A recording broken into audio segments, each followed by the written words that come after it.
Comment బాక్స్లో నన్ను ఒక సిస్టరు కుక్కర్లో కూర ఎలా వండాలి అడిగిందబ్బా. మన వీడియో పూర్తిగా చూసి ఆ సిస్టరు నన్ను ఇక అలా సిస్టర్ అడిగినాక చెప్పడం నా బాధ్యత, అవునా కాదా? ఇక ప్రిపరేషన్స్కి అయితే వెళ్ళిపోదాం అబ్బా. ములక్కాయ టమాటా కర్రీ నేను చేసేది. ములక్కాయలు ఫస్ట్ పొట్టు తీసి అట్లా పీసులు కట్ చేసుకొని జాలికి వేసుకోరబ్బా. వేసి పొయ్యి మీద కుక్కర్ పెట్టి అందులో గిత్త నూనె వేసి ఉల్లిగడ్డలు వేసి అవి కొంచెం గోల్డెన్ కలర్ రాగానే పసుపు, అల్లం, ఉప్పు, కారం, ధనియాల పొడి ఉల్లిగడ్డలలో వేసి ఒక్కసారి గలబెట్టి ఇక మనం పక్కన పెట్టుకున్న ములక్కాయలు ఉన్నాయిగా అవి కూడా వేయరబ్బా. ఆ ఉల్లిగడ్డలు దాంట్లో వేసి ములక్కాయలు కూడా మంచిగా ఇక అట్లా మా ఉల్లిగడ్డలకు పట్టించిన మాల్ మసాలాలన్నీ మళ్ళీ ఒక్కసారి ములక్కాయలకు పట్టిరబ్బా కలబెట్టి.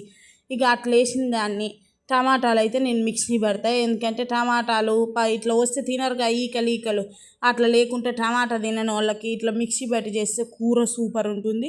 టమాటా మనకు తలగదు అందుకనమాట. ఇక నీళ్ళు పోయకుండా టమాటా ప్యూరీ వేసి కొన్ని మిక్సీ గడిగినన్ని అన్ని నీళ్ళు వేసినబ్బా. వేసి కుక్కర్ పెట్టుడే 4-5 విజిల్లు రాగానే దింపుడబ్బా. అదే కూర కుక్కర్లో అంటే సింపుల్ ప్రాసెస్, అవునా కాదా?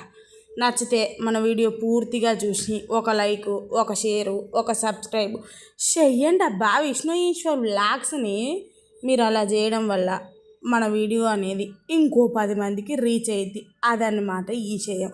చూసిరుగా, ఇంకొక బెనిఫిట్ ఉందబ్బా మనం కుక్కర్లో చేయడం వల్ల. ఏంటంటే ఊకే మనం కలబెట్టే పని ఉండదబ్బా.